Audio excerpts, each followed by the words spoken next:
Salut à tous, c'est Rhodium et Noaciel pour notre première vidéo pour contexte. Donc restez jusqu'à la fin si vous voulez connaître un peu plus sur la chaîne. Et pour l'instant, c'est parti pour une vidéo où on va vous parler un peu de tout ce qui s'est passé par rapport au César et plus particulièrement de l'affaire Polanski. Alors évidemment, pendant toute la vidéo, on va aborder des thèmes tels que les violences sexuelles, un petit peu les féminicides et violences conjugales. Et donc, on va mettre les timecodes dans la description, mais si c'est des sujets pour lesquels vous êtes très sensible, n'hésitez pas à aller voir une autre vidéo. Ne vous faites pas du mal, quoi. Avant d'aborder les sujets aussi, on va préciser Mm. qu'on va aborder tel sujet pour éviter. Voilà, faites attention à vous et sur ce, je pense qu'on peut commencer. Ouais.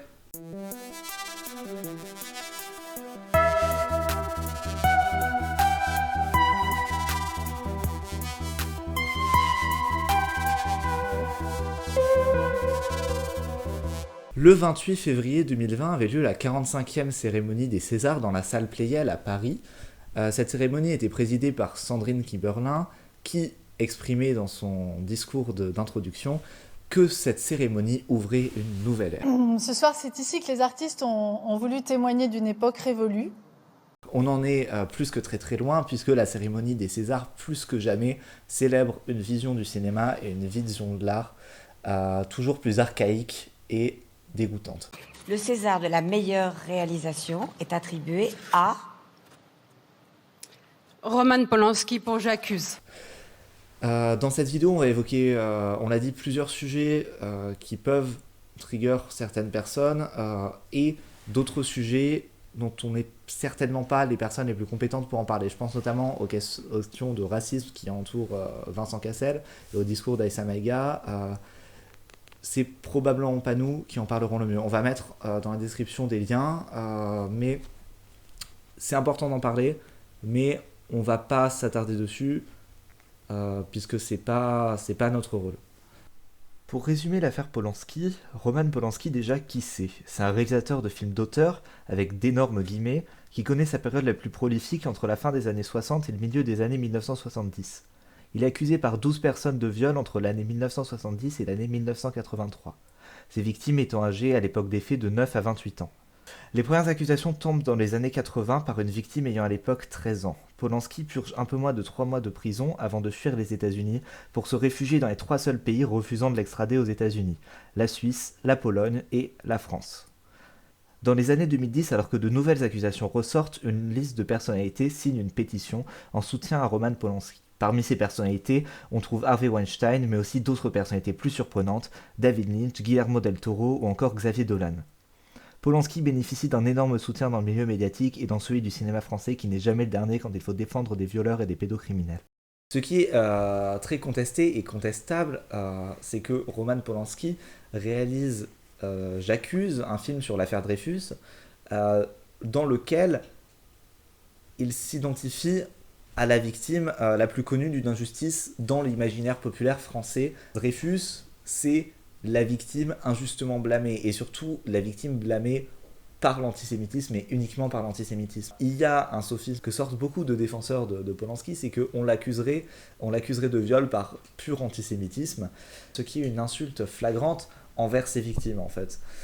Au-delà de ça, réaliser un film en se posant en victime quand on est un coupable, quand on a ruiné la vie d'une douzaine de personnes, et probablement plus,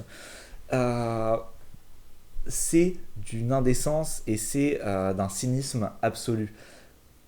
Évidemment, la production du film a causé pas mal de remous, suite auquel l'équipe du film a d'ailleurs refusé de se rendre au César, et heureusement, mais pour les raisons avancées, que dans un état de droit, un ministre qui pour une fois fait un petit peu son travail et accepte de dire que nommer Polanski, c'est une erreur. Moi, j'estime que ce serait un symbole, et je l'ai déjà dit, qui serait un symbole mauvais par rapport à la nécessaire prise de conscience que nous devons tous avoir dans la lutte contre les violences sexuelles et sexistes. C'est-à-dire reconnaître la légitimité d'un pédocriminel multirécidiviste et d'un fugitif international à recevoir le soutien du système de distribution et du système de production français et international. Et les personnes qui défendent Polanski, donc son équipe notamment, a communiqué en disant que c'était bafouer l'autorité de l'Académie des Césars. Donc l'Académie des Césars, qui rappelons-le, est constituée de 4313 personnes provenant donc du milieu culturel et artistique essentiellement. Et que ça serait bafouer l'autorité indépendante d'une telle institution qu'on prenne position. Mais non, en fait, parce que accepter de reconnaître Polanski, c'est insulter ses victimes. Cette soirée des Césars 2020 a aussi été mouvementée grâce au discours d'Aïssa Maïga qui visait très directement Vincent Cassel. Vincent Cassel, pour rappel, c'est un peu notre Scarlett Johansson à nous, c'est-à-dire qu'il ne fait que des rôles qu'il ne devrait pas faire. Il s'est fait connaître pour son rôle dans La Haine, son rôle qui est très peu représentatif des réalités des personnes vivant dans les banlieues en fait, et ce qui lui a été beaucoup reproché, mais il s'est aussi illustré dans beaucoup de films très complaisants et qui touchent beaucoup à l'inspiration porn, notamment cette année le film Roubaix Lumière pour lequel il concourait, qui est un fantasme de son réalisateur concernant des réalités sociales qui ne le concernent pas et qu'il ne connaît pas. Outre ces baila ho, Vincent Cassel, c'est aussi un énorme fétichiste qui déshumanisait les personnes racisées. Un sale fétichiste, je pense qu'on peut le dire. Outre ça, c'est toujours bon de rappeler qu'il a rencontré sa femme actuelle quand elle avait 17 ans et lui 47. On n'est pas sur un type super sain, quoi. Vincent Cassel, donc, s'est fait reprocher à 2 reprises ce genre de comportement. La première fois, donc, par Aïssa Maïga. Enfin, j'en ai oublié un, c'est Vincent Cassel. C'était toi le Renoir du cinéma français avant la diversité. Je te mets dans le quota, ça te va ou pas? C'est bon? Allez. Puis une petite pique par Florence Foresti, mais ça c'est vraiment pas le plus important. Discours vraiment à charge, vraiment dirigé contre lui, qu'il a fait mine de ne pas comprendre avant de venir à la charge débiter ses conneries sur Instagram. Donc, on est sur toujours les mêmes bails, l'hôpital, la charité, tout ça, le cynisme et l'hypocrisie. Ça fait plaisir. Pour revenir un petit peu sur Florence Foresti, elle était chargée d'animer un petit peu la soirée dans sa qualité d'humoriste. Et ça a été la première sur la scène des Césars à faire remarquer et à obliger la salle à remarquer la présence de Polanski dans 12 catégories, la présence des nominations de Polanski et de son film dans 12 catégories. Et de protester, ça a été la première à protester, même si son discours a des problèmes, même si son discours est complètement lacunaire, et même si son discours militant en dehors de ça n'est pas, disons, très très affiné, pour être poli, elle a agi et elle a profité de cette visibilité, de cette notoriété pour parler. Ce qu'on ne peut pas dire de beaucoup de personnes ce soir-là. Grâce à Dieu, la pédophilie dans l'église. J'accuse la pédophilie dans les années 70. On a beaucoup parlé du geste d'Adèle Haenel de quitter la salle à l'annonce de la nomination de Polanski, non pas dans la catégorie du meilleur film, non pas dans la catégorie du meilleur acteur pour son film, non, dans la catégorie du meilleur réalisateur. C'est-à-dire que c'est la personne de Polanski qui a été consacrée. Et ça, c'est insupportable. Adèle Haenel quitte la salle en criant la honte plusieurs fois, accompagnée donc de l'équipe du film Le Portrait de la jeune fille en feu, que je vous conseille vivement d'ailleurs. Donc accompagnée de Céline Sciamma, de Aïssa Maïga, Leila Slimani et Noémie Merlot notamment, qui ont donc refusé de rester dans cette cérémonie. Je pense que c'est pas anodin, pour revenir sur le cynisme de la cérémonie, déjà de faire remettre le prix à Polanski, enfin de faire annoncer en tout cas le prix de Polanski par une victime de violences sexuelles, et c'est pas anodin non plus de récompenser Polanski quand le vainqueur du César du meilleur second rôle jouait une victime de pédophilie. C'est d'un cynisme et c'est d'une hypocrisie vraiment sans nom. D'ailleurs, c'est pas passé. Déjà avant la cérémonie, il y avait une centaine de manifestantes devant la salle Pleyel qui ont été rejointes en nombre à l'annonce de la victoire de Polanski. Et il y a eu une émotion partagée, une espèce de mélange de tristesse, de dégoût et de colère qui s'est très vite transformée juste en colère, qui a été partagée par énormément de personnes sur les réseaux sociaux. Et donc on a assisté à un certain nombre de tribunes, un certain nombre de prises de parole, un certain nombre de prises d'opposition, notamment le hashtag Je suis victime, qui a permis beaucoup de témoignages de la part de victimes de violences sexuelles.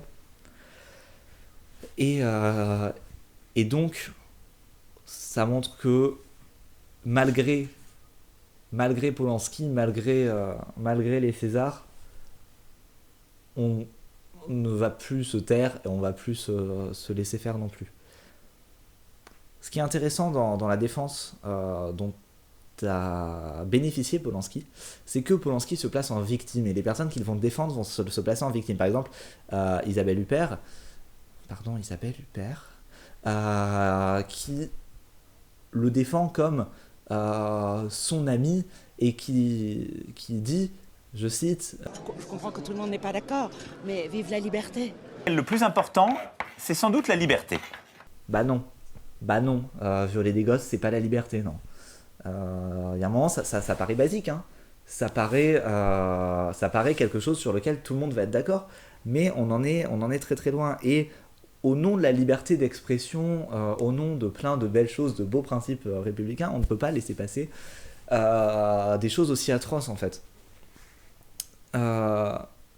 Polanski a aussi bénéficié d'une énorme défense dans les milieux culturels, notamment je pense à Finkielkraut qui défendait aussi Metznef. Finkielkraut, une figure évidemment adorable, hein, Alain Finkielkraut, qui ne trouve rien de mieux à faire qu'à défendre Polanski.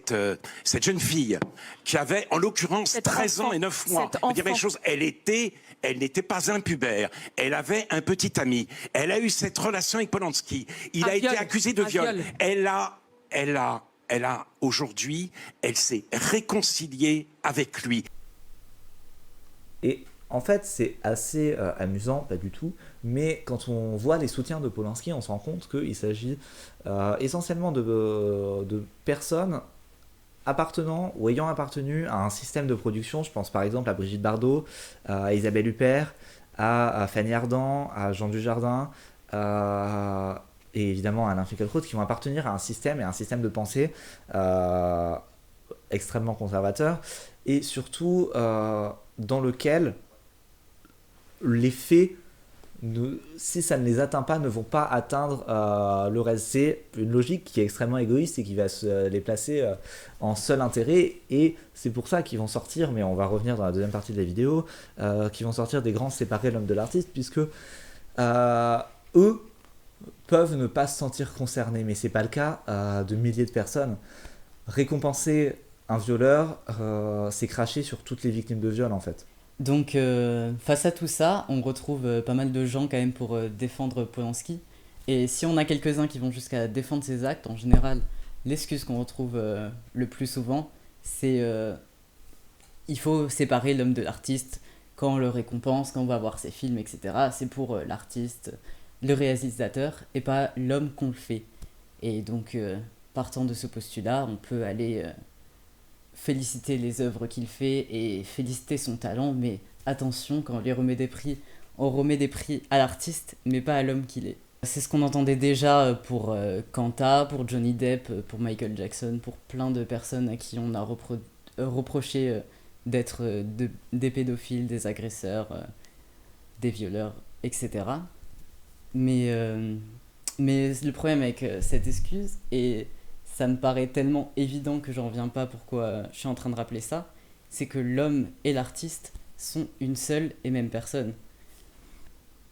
Quand on donne une récompense à Polanski, on donne une récompense à Polanski en tant que réalisateur, certes, sauf que ce réalisateur, c'est le même homme qui a violé des femmes, des ados et des enfants.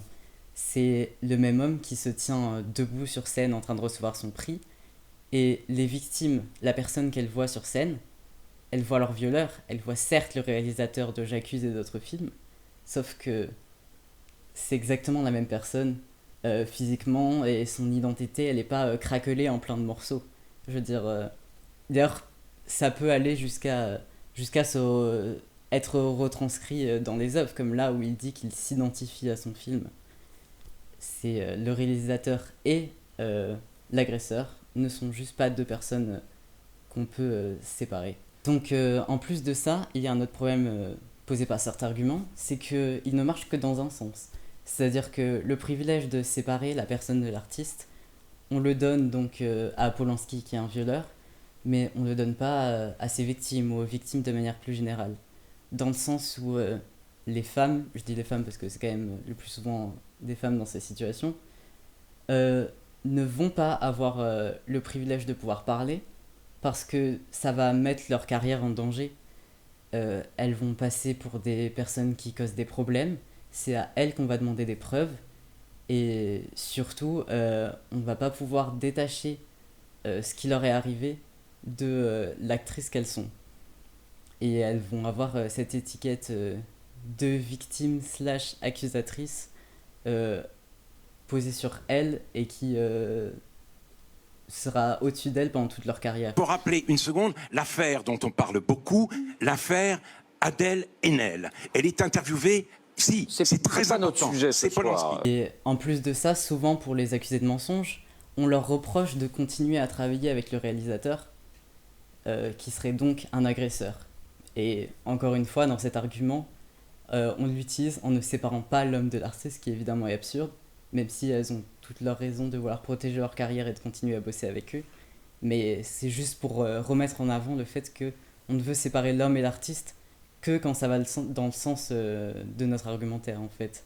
En plus de ça, séparer l'homme de l'artiste est d'autant moins pertinent que c'est sa position d'artiste, sa classe sociale, le fait qu'il soit reconnu en tant que réalisateur, qui lui permet déjà de commettre ses actes, parce que avoir le pouvoir sur les jeunes filles, exercer sa domination par exemple, c'est un truc que Polanski a fait en tant que réalisateur reconnu.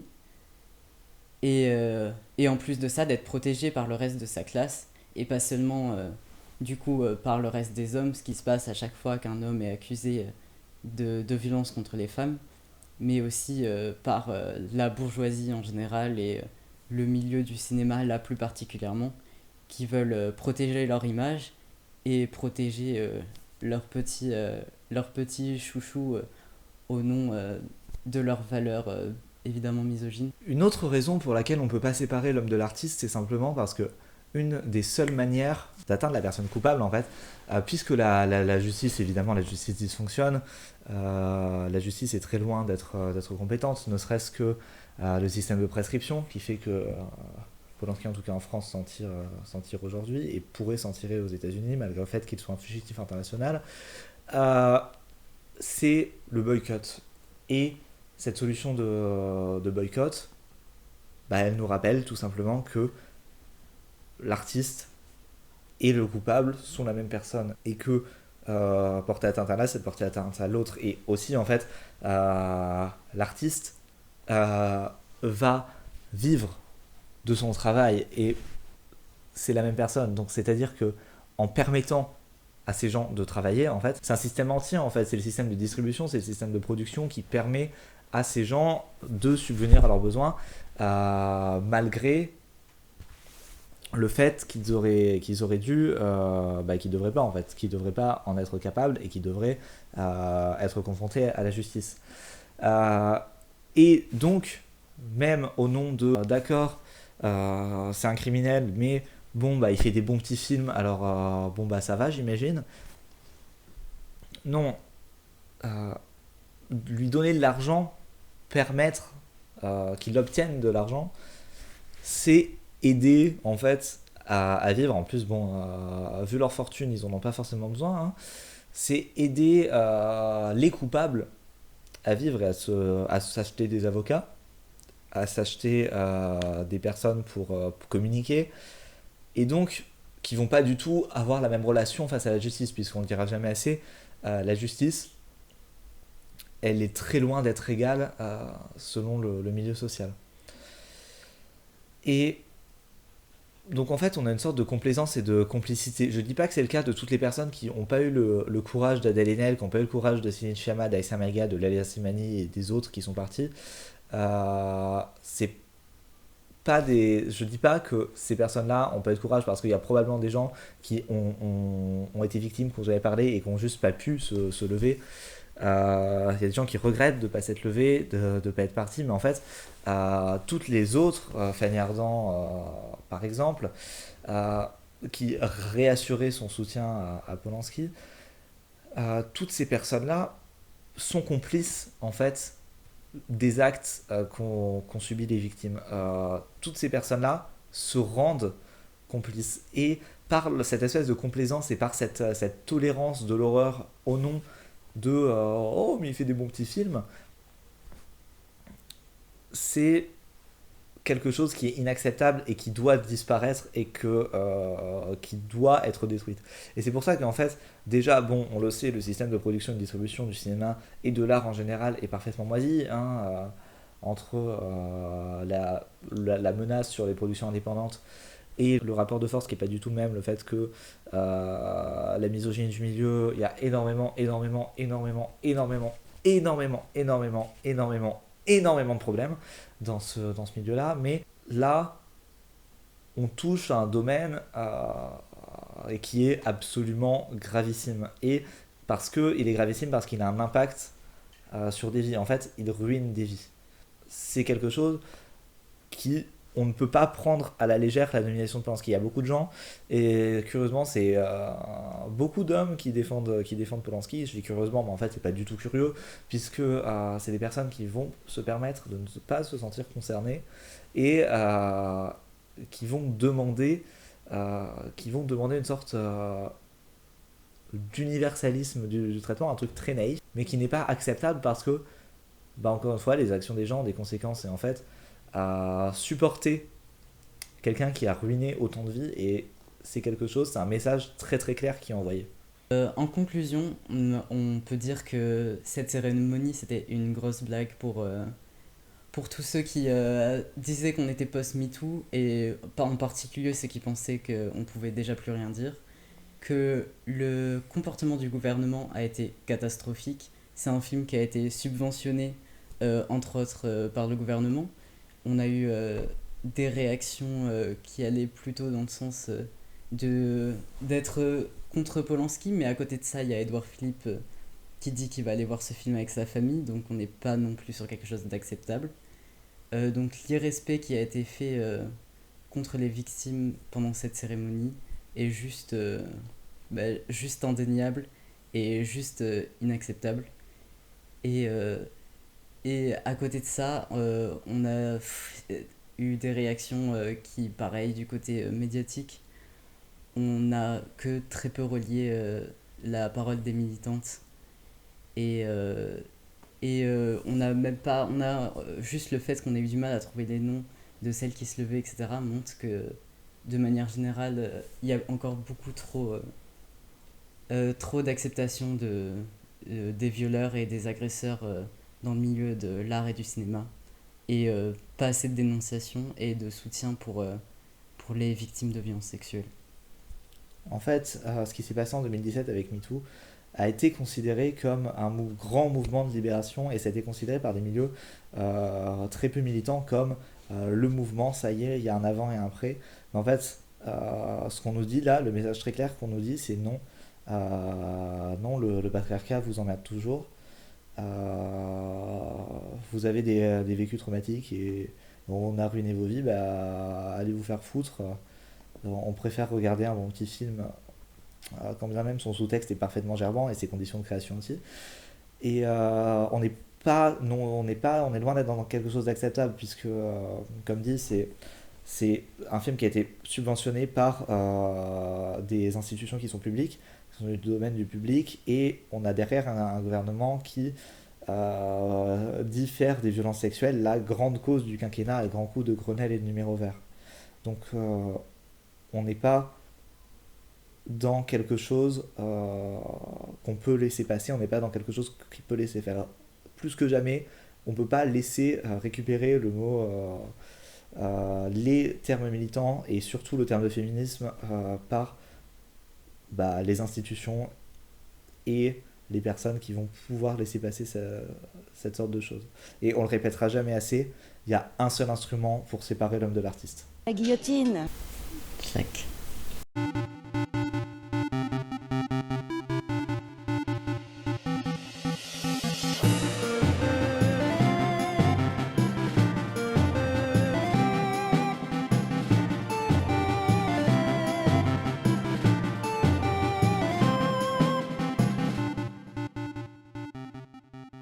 Contexte.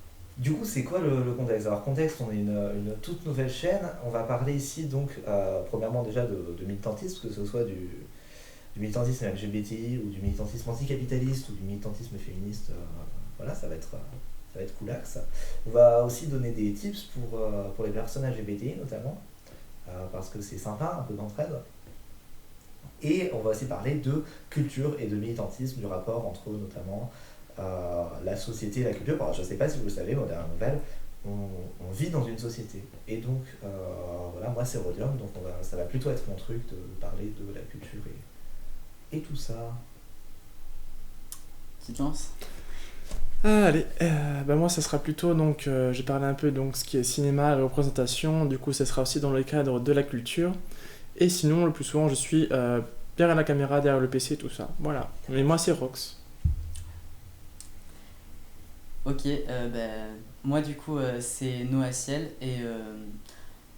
et bon, je vais plutôt être du côté militantisme, je pense surtout LGBT et aussi anti-validiste parce que je suis aussi handi et au niveau aussi des tips, pareil pour les personnes LGBTI, aussi pour les personnes handi et précaires, je pense.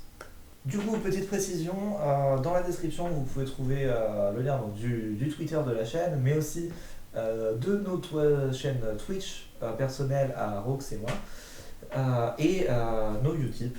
Voilà, donc ça fait toujours plaisir parce que on adore l'argent. Franchement, moi j'aime l'argent. T'aimes l'argent, toi? J'adore. Toi, t'aimes l'argent? Je préfère l'or. Ah ouais. Moi je préfère genre le rhodium parce que c'est moins rhodium et du coup c'est un élément chimique super bien. Genre ça fait des poudres.